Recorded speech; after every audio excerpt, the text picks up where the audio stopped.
전신법용 함께 보고 있습니다. 범부중생의 임종시에 다만 오온이 공하고 색수상 행식이 공하고 사대는 무아임을 본다. 이것도 보는 것도 대단한 거죠. 하지만 그게 깨달음이 아니다. 공에 머무는 거다. 오온이 공하고 사대가 무아임을 본다. 여전히 무상고 무아 기초교리인 거고 늘 얘기하는 거지만, 그러나 진심은 모양이 없어서 가지도 않고 오지도 않는다. 공을 만들어서 보고 무아를 만들어서 보고 요러요러한 거는 오온이고 사대고 지수화풍이고 모양이 있을 때는 모양이고 임종시에 흩어질 때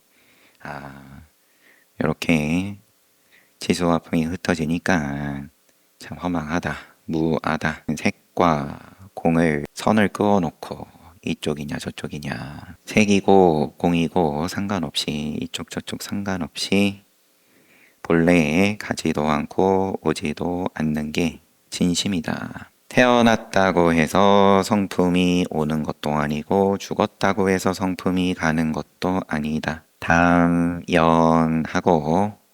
원적해서 마음과 경계가 한결같다. 우리 육조단경 볼 때 뭐라고 번역이 돼 있었죠? 며칠 지나면 늘 그래요. 담연하고 원적해서 마음과 경계가 한결같다. 다만 이와 같이 단박에 깨치면 삼세에 얽매이지 않고 세간을 뛰어넘은 사람이 될 것이다. 과거, 현재, 미래 삼세를 얘기를 하든 뭘로 얘기를 하든 얽매이지 않는다. 간절히 바라건대 털끝만큼이라도 다가가려고 해서는 안 된다. 다가가는 대상이 있는 거고, 멀고 가까움이 있는 거고, 다가가고자 하는 모양이 있는 거고, 다 만드는 거다. 만일 모든 부처님께서 일체재불이 맞이해 주시는 것 같은 가지가지 신기한 모습을 보게 될지라도 또한 따라가는 마음이 없어야 한다.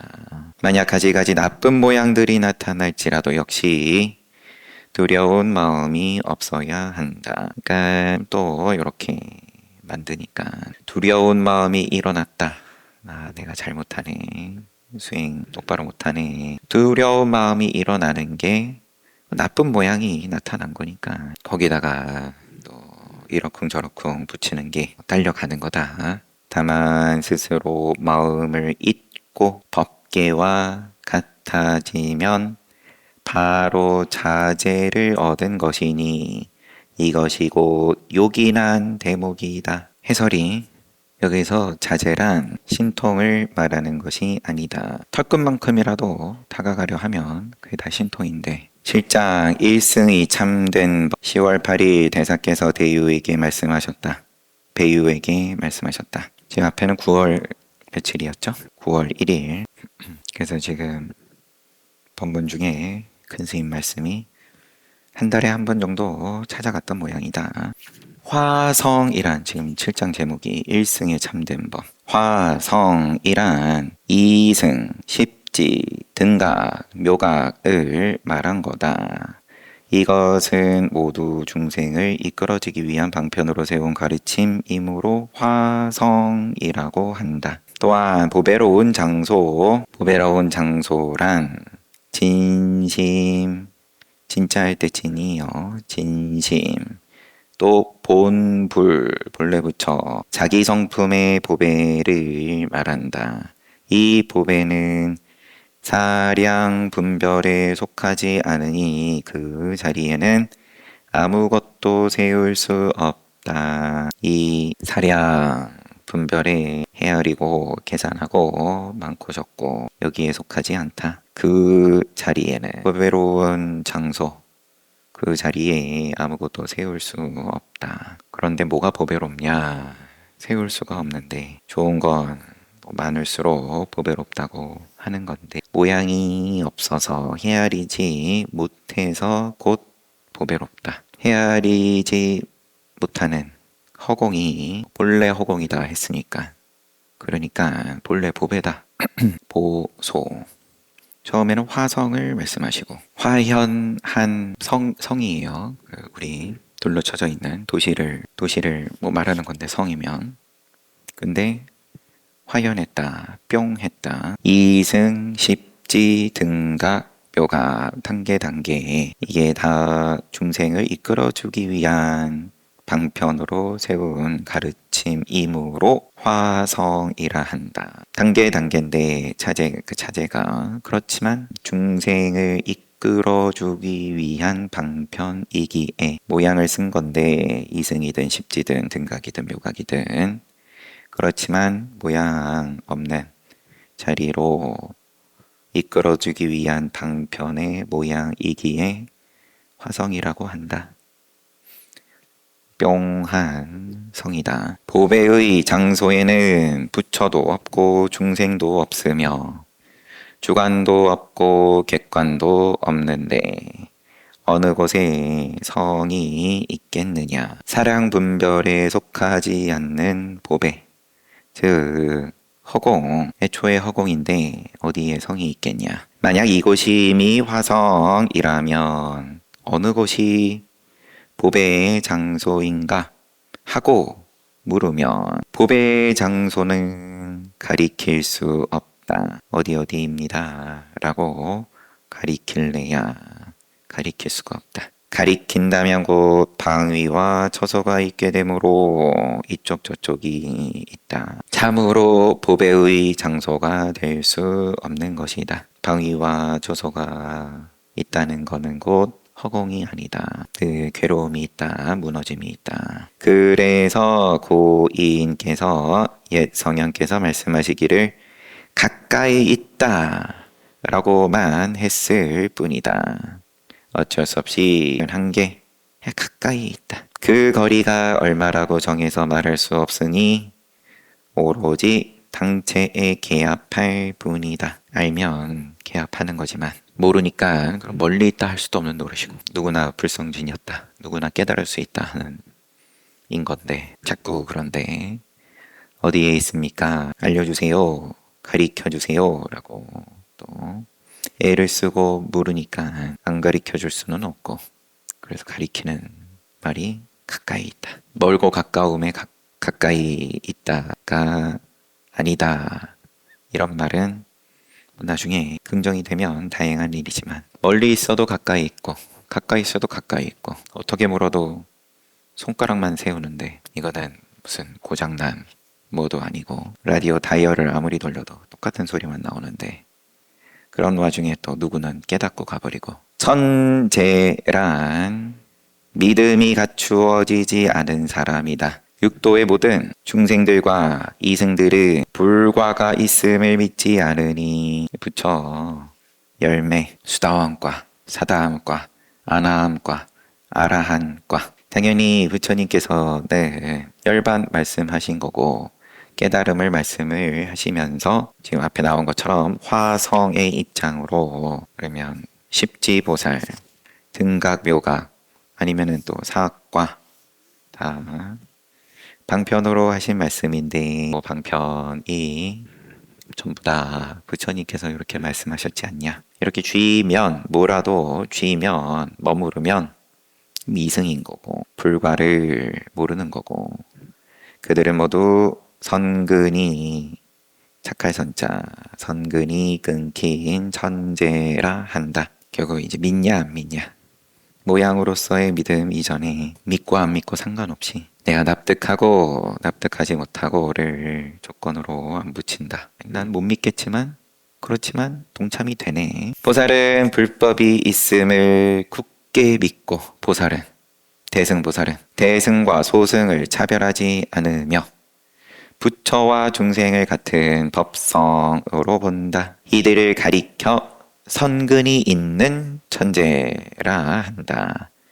대개 부처님의 설법을 듣고 깨달은 사람을 성문, 자기가 납득하면 한 걸음 가고 또 납득하면 또 한 걸음 가고 인연을 관찰하여 깨달은 사람을 연각이라 한다. 역시나 납득은 매한가지고 자기 관찰한 만큼 보는 만큼 그러나 자기 마음에서 깨닫지 못한다면 비록 부처가 된다 하더라도 역시 성문불이라 한다. 도를 배우는 사람들이 대개 법에 있어서는 깨닫는 것이 많으나 마음에 있어서는 깨닫지 못하고 있다. 그럼 법이랑 마음이 또 뭐가 어떻게 다르길래 또 이렇게 궁금해지는 거고, 이게 또 하나의 낚시가 되는 거고, 황벽스님 입장에서는 이렇게 하면 비록 영겁 동안 수행을 한다 해도 마침내 본래의 부처가 될 수는 없다. 법에 있어서는 깨닫는 것이 많으나 법을 모양으로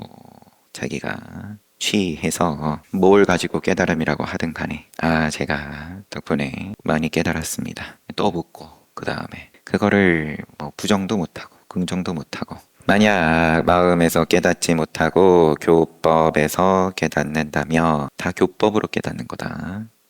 경전 글자를 주워 먹어서 교법이 아니라 모양으로서 어떤 법이 됐든 간에 내 당장에 간절하면 또 모양을 쫓는 것도 뭐 방편으로는 여유가 생기고 나면 얼마만큼의 여유냐. 근본 경전식으로 얘기하면 이 몸이 무너져 죽은 후에 다음 생에 그만큼 여유 있냐, 이번 생에 내가 깨달아지냐 아니냐, 이거 내가 받을 수 있냐 못 받냐, 이거를 갖다 붙이지 않을 정도로 여유가 있냐, 그러면은 최소한 집안은 흥하는 거고 후대는 그러면은 배부른 거고, 아니면은 다 어떤 식으로든 간에 이번 생에 내가 캐먹겠다 이것밖에 안 되는 건데, 설령 그게 깨달음을 가지고 얘기하는 거더라도.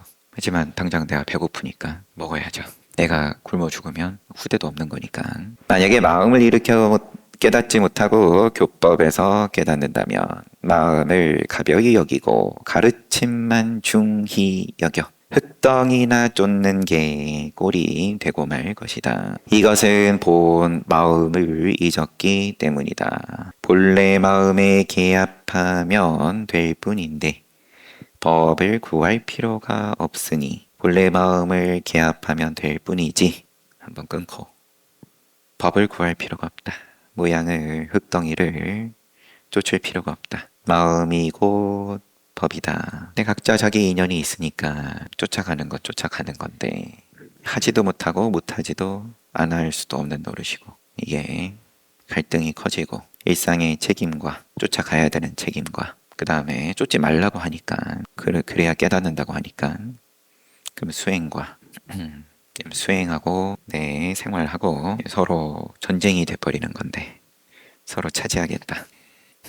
쫓아가도 모양, 안 쫓아가도 모양. 쫓아가면은 욕심 부리는 거고 안 쫓아가면은 수행인 거고, 이렇게 수행을 봐버리면 영 갈등만 하다가 오히려 종교 생활 안 하는 게 낫지. 시비만 하고 마음은 편하지를 못하고 뭘 수행으로 할 거냐. 보통 사람들은 대개 경계로 인해 마음에 장애가 생기고 현상으로 인해 이와 사로 인해서 이치에 장애가 생긴다. 이와 사, 방금 얘기한 그대로예요. 쫓아가자니 그러면은 이치에 장애가 생겨버린다. 그래서 늘 경계로부터 도망쳐서 마음을 편히 하고자 하고 현상을 물리쳐서 이치를 보존하고자 한다.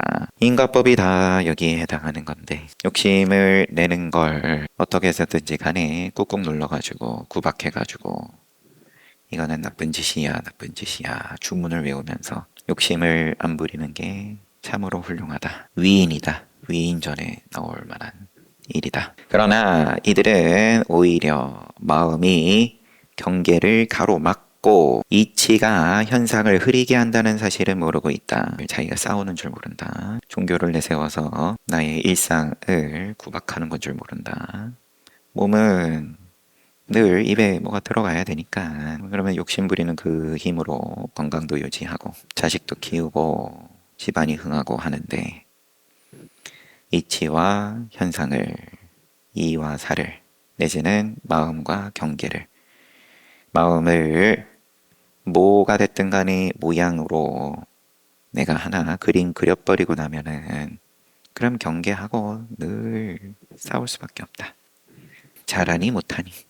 그러니까 의구심이 있으니까 무의식 중이라도 그러니까는 더 주변에 더 요구하게 되는 거고 더 시비하게 되는 거고 사람들이 보통 마음을 비우려고 하지 않는 까닭은 그럼 경계를 쫓아가는 까닭은 공에 떨어질까 두렵기 때문이다. 여기서의 표현을 가지고 계속 얘기를 해보면 마음과 경계인데 마음 따로 경계 따로 이렇게 보다 보니까 경계를 따라가면은 마음을 비우지 않는 게 돼버리는 거고 마음을 따라가면은 또 공에 떨어지게 되는 거고 그 공을 뭐 어디다가 점을 찍어놓고 얘기를 하든 무소유다 그냥 호주머니 비어있는 공으로 얘기를 하든 아니면 앉아서 정진하는데 망상이 일어나지 않는 걸 공이라고 얘기를 하는 거든 간에 이는 자기 마음이 본래부터 비어있음을 본래 공임을 모르는 거다. 모르다 보니까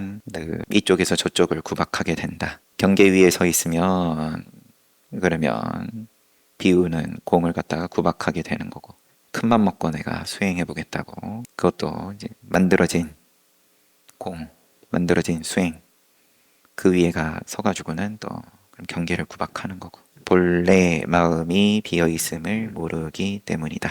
어리석은 사람은 경계를 없애려고 하면서도 마음은 만들어진 공은 없애지 않는다. 불선업, 선업. 불선업을 없애겠다고 선업을 더욱 움켜쥐고 더 수준 높은 선업, 더 높은 등급의 선업 쥐고 또 쥐고 그러나 지혜로운 이는 마음을 없애지 경계를 없애지 않는다. 애초에 쥐는 걸 스스로가 안다. 저걸 쥐든 이걸 쥐든 간에 나아가 보살은 마음이 곧 허공이어서 모든 것을 다 버리고 본래 애초에 버림인 거고 자기가 지은 복덕마저 탐착하지 않는다. 복덕 인과를 탐착하지 않는다. 복덕이든 내지는 죄든 과보든 세상에 윤리는 복덕은 의연하고 자기가 지은 허물은 거기에 대해서는 의연하면 그러면은 뻔뻔하다 그러는 거죠.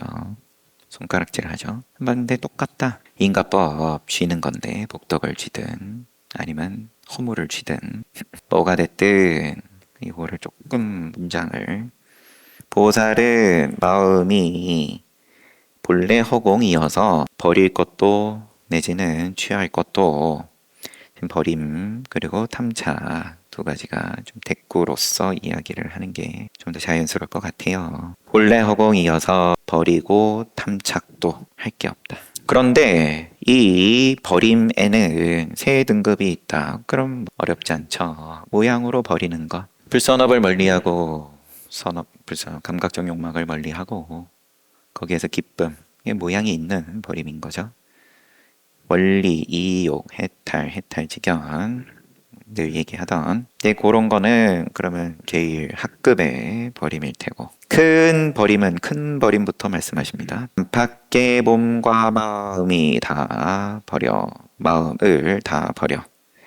허공과 같아져서 곧 허공이어서 어디에도 집착하지 않은다. 곳에 따라 중생에게 작용은 얼마든지 한다. 허공에 새 지나가면 새 지나가고 벌레가 날아가면 벌레 날아가고 미세먼지가 날아가면 미세먼지가 날아가고 중생에게 응하되 제도하는 주체도 제도될 대상도 모두 잊어버리는 것이다. 일심이다. 중간 버림. 한편으로 도를 행하고 덕을 펴면서 한편으로 대가를 놓아버리고 바라는 마음이 전혀 없는 것. 작은 버림은 착한 일을 널리 행하면서 바라는 바도 있다가 마침내 법을 듣고 공을 알아서 집착하지 않는 것.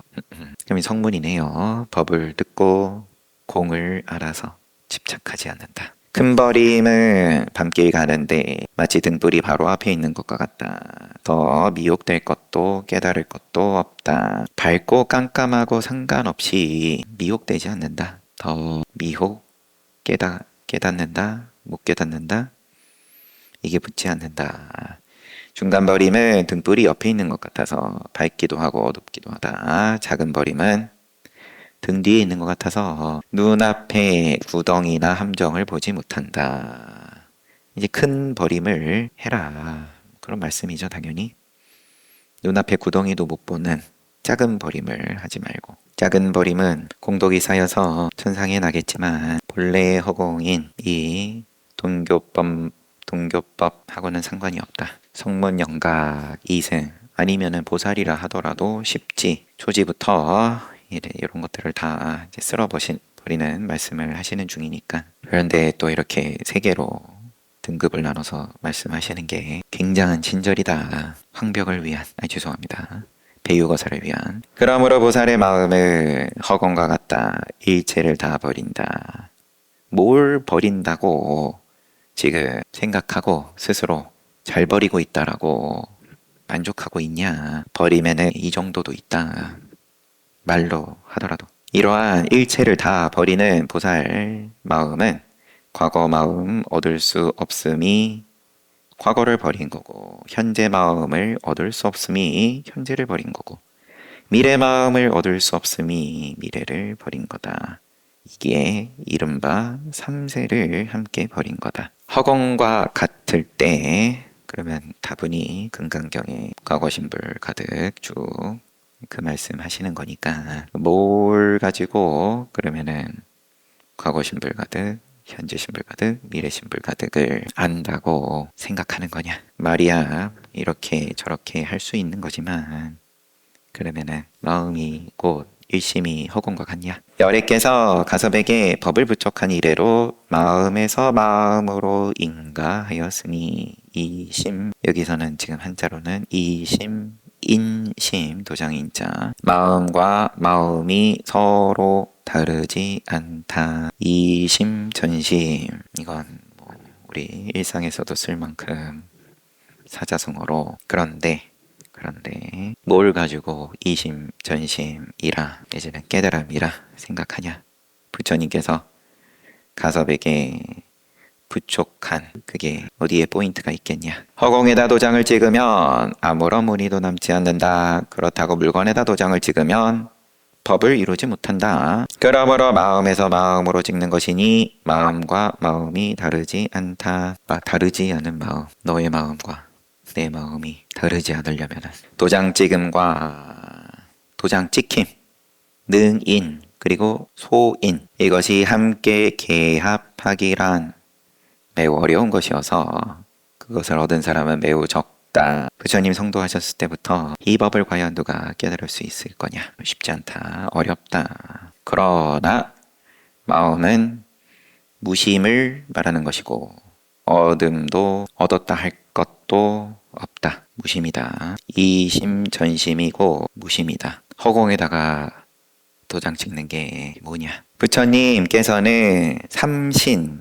있다. 법신은 자성의 허통한 법을 보시는 일체청정한 법을, 화신은 육도 만행법을 말한다. 왜 법신, 보신, 화신을 나눠가지고 이야기를 했냐. 당연히 그러면 지금까지 쭉 말씀하신 것처럼 방편인 건데, 그리고 그게 깨달음으로 이어지기 때문에 앞에 화성이다. 법신의 설법은 언어, 음성, 형상, 문자로서 구할 수 없다. 부처님 이야기하면 어떤 식으로든 간에 모양을 붙여서 이야기를 하다 보니까 그러면은 보신이고 화신이고 이제 이렇게 또 뭐 처음부터 그렇게 이야기를 하고 시작을 하기도 하고, 어쨌든 간에 납득해야 한 걸음 믿음을 내니까. 다짜고짜 처음부터 법신을 흔들기는 그런 인연은 앞에 나온 것처럼 매우 어렵다. 매우 적다. 매우 적은 사람들만을 위한 불법일 것 같으면 그럼 애초에 보신이고 화신이고 이제 쓸 필요도 없는 거지만 그러면은 보신, 화신 이제 이런 거에 긍정이 되는 그러면 최소한 여유가 있다. 아 나는 그러면은 불선업을 멀리하고 감각적 욕망을 멀리하고 거기에 따른 인과를 이번 생에는 내가 붙이지 않을 수 있을 만큼 기대하지 않을 수 있을 만큼의 여유가 있다. 자 그러면은 자 요것도 한번 먹어봐. 법신이야. 그러므로 말씀하시기를 설할 만한 법이 없음을 설법이라 이름한다. 라고 하셨다. 경전의 곳곳에 나오는 이런 말들은 다 법신 부처님으로서 하시는 말이다. 법신 부처님으로 하는 말씀, 보신 또 화신 부처님으로서 하신 말씀, 아니면 또 법을 듣는 입장으로서 경계 따라서 인과법 위주로 설하실 때, 열반을 설하실 때 등등 이제 거기에 뒤죽박죽이 되니까 잘 모르겠다 하는 거지만 보신이나 화신은 이걸 굳이 구분 안 하세요. 그럴 필요가 없는 거고 왜냐하면 법신 부처님 말씀하시고 싶으신 거니까. 황벽 스님도 보신이나 화신은 근기 따라 감응하여 나타나고 그럼 너가 듣는 입장에서 그러면은 그때그때 너 듣고 싶은 소리 알아서 주워 먹으면 되고 설하는 법 또한 상황에 따르고 근기에 대응하여 교화하는 것이다. 따라서 이 모두는 참다운 법이 아니다. 그래서 보신과 화신은 참된 부처가 아니며 법을 설하는 자가 아니다라고 하신 거다. 그리고 당연하게 그거는 부처 아니야. 책임 내가 지겠다. 이 부처 한번 먹어봐. 뭐 인연 따라 먹으면 먹는 족족 다 이제 법신 부처에 대해서 이제 긍정을 하는 건 아니겠지만 그렇더라도 나는 얼마든지 법신 부처님 한 그릇 내놓을 수 있다. 이른바 하나의 일정명이 나뉘어 바를 정자가 아니에요. 유정 중생을 다른 말로 또 이제 유정이다, 정이 있다. 안이비 설신의 색성향 미촉법으로 돌아가는 이 일정명이 나뉘어 육화합이 된다고 하였다. 이른바 하나의 일정명이 아니여 육화합이 된다고 했다. 일정명이란 다음 시간에 이어서 보겠습니다.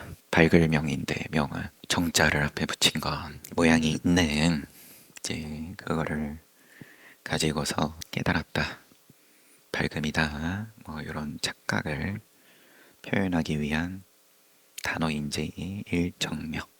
그거는 뒤에 보면 뭐 할 수도 있고 모를 수도 있고 시간은 잘 가는데 하루씩 잘 가요. 내지는 잘 안 가고 야 참 힘들다 만만치 않다 뭐 그럴 수도 있는 거고 욕계가 이 우리 쓰고 있는 이 거친 몸이 원래 만만치 않다 둔하다 미세한 몸을 집착하지 않을 수 있을라나 싶은 생각은 있어요. 이렇게 둔한 거 쓰다가 와 기가 막히다 할 텐데 생각이 늘 교차하니까 남의 생각은 말할 것도 없고 내 안에서 자기 안에서 자기라고 붙이는 것도 그렇고 가지가지의 생각들이 늘 교차하면서 그게 다 쩔뚝거리는 거고 방해하는 거고 둔해지는 거고 하지만 그러면서 또 잘 굴러가고 있습니다. 어디로 굴러가는지 쉬었다가 정진합시다.